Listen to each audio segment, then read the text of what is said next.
ಶ್ರುತಿಯತ್ತೆ, ಇವತ್ತು ಕತೆ ಹೇಳ್ತೀಯ ಪ್ಲೀಸ್? ಹಾಂ, ಇವತ್ತು ನಿಮಗೆಲ್ಲ ಒಂದು ಪುಟ್ಟ ಕತೆನ ಹೇಳ್ತೀನಿ. ಮ್ಯಾಜಿಕ್ ಪೆನ್ನಿನ ಕತೆ. ಜಾನ್ಗೆ ಚಿತ್ರ ಬಿಡಿಸೋದು ಅಂದರೆ ತುಂಬ ಇಷ್ಟ.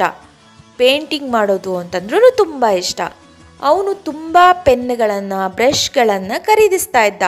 ಅವನತ್ರ ಇಲ್ಲದೆ ಇರೋ ಕ್ರಯಾನ್ಸ್ ಇಲ್ಲ, ಸ್ಕೆಚ್ ಪೆನ್ಸ್ ಇಲ್ಲ. ಅವನು ತುಂಬ ಚೆನ್ನಾಗಿ ಚಿತ್ರ ಕೂಡ ಬಿಡಿಸ್ತಾ ಇದ್ದ. ಒಂದಿನ ಮೆತ್ತಿ ಮೇಲೆ ಹಳೆ ವಸ್ತುಗಳನ್ನೆಲ್ಲ ತಡ್ಕಾಡ್ತಾ ಇರುವಾಗ ಅವನಿಗೊಂದು ಪೆನ್ ಸಿಕ್ತು. ಅದು ತುಂಬ ಹಳೆಯ ಪೆನ್ನು, ಆದರೆ ತುಂಬ ಚೆನ್ನಾಗಿತ್ತು.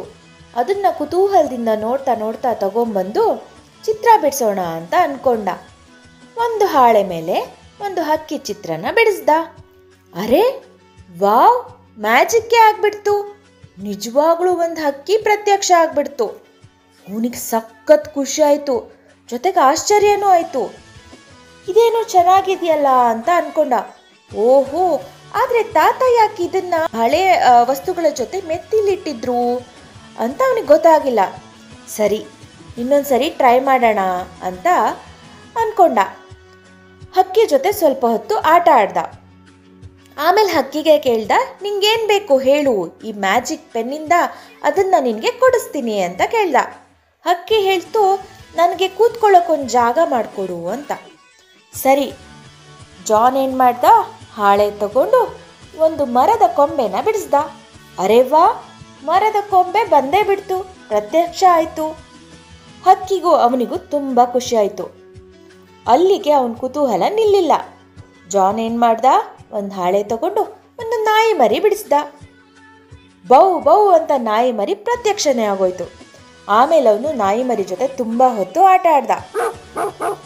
ಆಮೇಲೆ ಮತ್ತೆ ಒಂದು ಬೆಕ್ಕಿನ ಮರಿನ ಬಿಡಿಸ್ದ.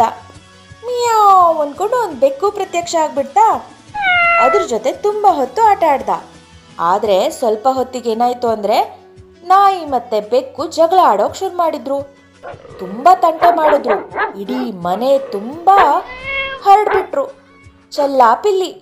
ಅಯ್ಯೋ, ಏನು ಮಾಡೋದು ಅಂತ ಜಾನ್ಗೆ ಹೊಳಿಲೇ ಇಲ್ಲ. ಇನ್ನೂ ಸ್ವಲ್ಪ ಹೊತ್ತಿಗೆ ಬೆಕ್ಕು ನಾಯಿ ಇಬ್ಬರೂ ಸೇರಿಕೊಂಡು ಆ ಹಕ್ಕಿನ ಬೆರೆಸ್ಕೊಂಡು ಹೋದರು. ಪಾಪ, ಹಕ್ಕಿನ ಆಟ ಆಡಿಸಿದ್ರು. ಹಕ್ಕಿಗೆ ಹಾರಿ ಹಾರಿ ಹಾರಿ ಸುಸ್ತಾಗೋಯ್ತು. ಮನೆ ಪೂರ್ತಿ ಚೆಲ್ಲಾಪಿಲ್ಲಿ ಕೂಡ ಆಗಿತ್ತು. ಜಾನ್ಗೆ ಈಗ ಚಿಂತೆ ಶುರುವಾಯಿತು. ಏನಪ್ಪ ಮಾಡೋದು ಅಂತ ಗೊತ್ತಾಗಿಲ್ಲ.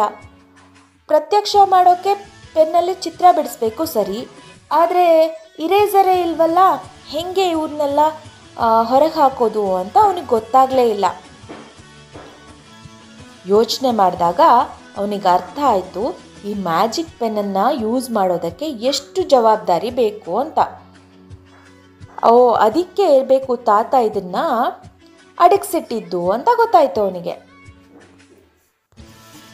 ಬೇಗ ಬೇಗ ಬೆಕ್ಕು, ನಾಯಿ, ಹಕ್ಕಿಗಳನ್ನು ಮನೆಯಿಂದ ಹೊರಗಡೆ ಹಾಕಿ ಮನೆಯೆಲ್ಲ ಚೆಲ್ಲಾಪಿಲ್ಲಿ ಆಗಿತ್ತಲ್ಲ ಅದನ್ನೆಲ್ಲ ಕ್ಲೀನ್ ಮಾಡ್ದ. ಅವ್ರ ಅಪ್ಪ ಅಮ್ಮ ಬರೋಷ್ಟರಲ್ಲಿ ಮ್ಯಾಜಿಕ್ ಪೆನ್ನ ಮೆತ್ತಿ ಮೇಲೆ ಇಟ್ಬಿಟ್ಟು ಬಂದು ಮನೆಯೆಲ್ಲ ಕ್ಲೀನ್ ಮಾಡಿ ಕೂತ್ಕೊಂಡ. ಅವನಿಗೇನು ಗೊತ್ತಾಯಿತು ಅಂದರೆ, ನಮಗೆ ಸುಲಭವಾಗಿ ಏನಾದರೂ ಸಿಕ್ಕಿದ್ರೆ ಅದು ಅಷ್ಟೇ ಸುಲಭವಾಗಿ ನಮ್ಮಿಂದ ಕಳೆದು ಹೋಗುತ್ತೆ ಅಂತ. ಹೇಗಿತ್ತು ಜಾನ್ ಕತೆ? ಮತ್ತೊಂದು ಕತೆ ಜೊತೆ ಮತ್ತೆ ಸಿಗ್ತೀನಿ.